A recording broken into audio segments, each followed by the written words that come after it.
Hello दोस्तों, demon slayer के इस एपिसोड में आपका स्वागत है। डीमन स्लेयर के इस एपिसोड में हशीरा रेट्सू उस ट्रेन वाले डीमन का सर धड़ से अलग कर देता है। अब वो सोचता है कि ये तो बड़ी आसानी से मारा गया, लेकिन कहानी तो अब शुरू होती है। उसका सर एक अजीब सा सांप जैसा रूप लेकर फिर से बोलने लगता है। उसने ट्रेन के साथ खुद को ऐसे जोड़ लिया होता है कि ट्रेन के हर हिस्से में अब वो मौजूद होता है, इसलिए सर कटने के बावजूद भी वो नहीं मर पाता। अब जब वो उसको मारने आगे बढ़ता है तो वो डीमन ट्रेन के अंदर गायब हो जाता है। रेट्सू सोचता है कि अब भला मैं इसको कहाँ ढूंढूं। तभी उसका दोस्त बोर मास्क पहने हुए इनोस्की भी उसकी हेल्प के लिए वह ट्रेन के ऊपर आ जाता है। रेट्सू को इनोस्की कहता है कि अब इन डीमन का खात्मा मैं करूंगा। वो बड़े जोश के साथ उस ट्रेन में चढ़ जाता है और सभी डीमंस के अंगों को अपनी तेज तलवार से काट रहा होता है। रेट्सू भी आगे के डब्बे में जाकर डीमन के अंगों को काटने की कोशिश करता है, पर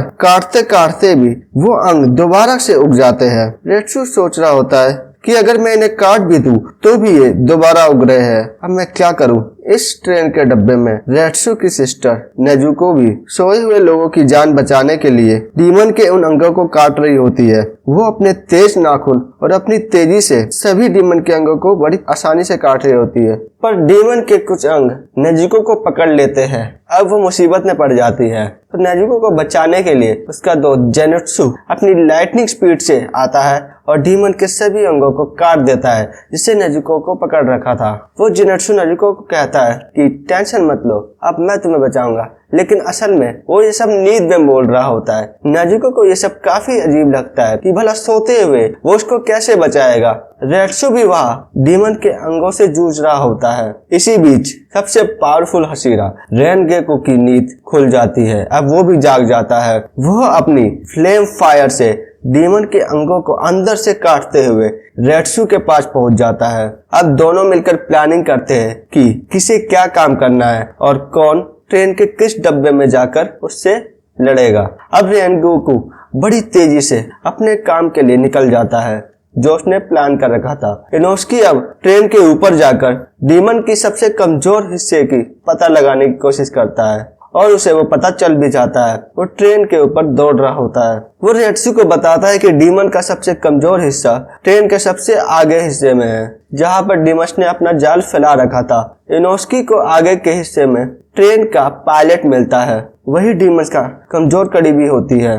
तभी बहुत सारे डीमंस के हाथ इनोस्की पर अटैक कर देते हैं, जिन्हें देखकर इनोस्की भी घबरा जाता है, लेकिन वो इन सबको अपनी तलवार से काट देता है। इनको काटने के बाद रेट्सू कहता है कि उन्हें ट्रेन के इस हिस्से को काटना पड़ेगा। तभी डीमन की हड्डियां मिलती है जिससे बहुत सारे ऑक्टोपस जैसे अंग निकल रहे होते हैं, लेकिन उन दोनों के ट्रेन का हिस्सा काटने के बाद भी वो खुद को हील कर रहा होता है। रेट्सू अब उसके मांस को काटने के लिए आगे बढ़ता है, लेकिन उस डीमन की मांस में बहुत सी आंखें लगी हुई थी, जिन्हें देखते ही रेट्सू सपने में चला जा रहा था। दरअसल ये डीमन की एक चाल थी।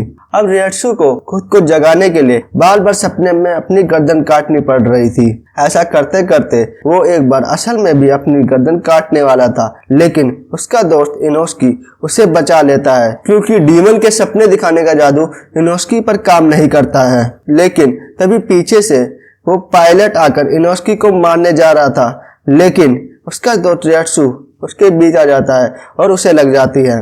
वो पायलट वहीं पर बेहोश हो जाता है। उस पायलट्स को एक जगह पहुंचाकर रेट्सू और किनोस्की मिलकर अब आगे बढ़ते हैं और वो दोनों मिलकर उस डीमन की मांस और हड्डियों को तोड़ देते हैं, जिससे उसका सर अलग हो जाता है। यहाँ रेनगेको भी अपना काम अच्छे से संभाल रहा होता है। डीमन का सर अलग होते ही ट्रेन अपना संतुलन खो देती है। तो इस वीडियो में मैंने डीमन स्लेयर के इस एपिसोड में होने वाले घटनाओं को कुछ शॉर्टकट में बताया है। तो अगला शॉर्टकट वीडियो जानने के लिए बने रहिए मेरे साथ। ओके, तो मिलते हैं नेक्स्ट वीडियो में। तब तक के लिए bye bye, see you again anime lovers.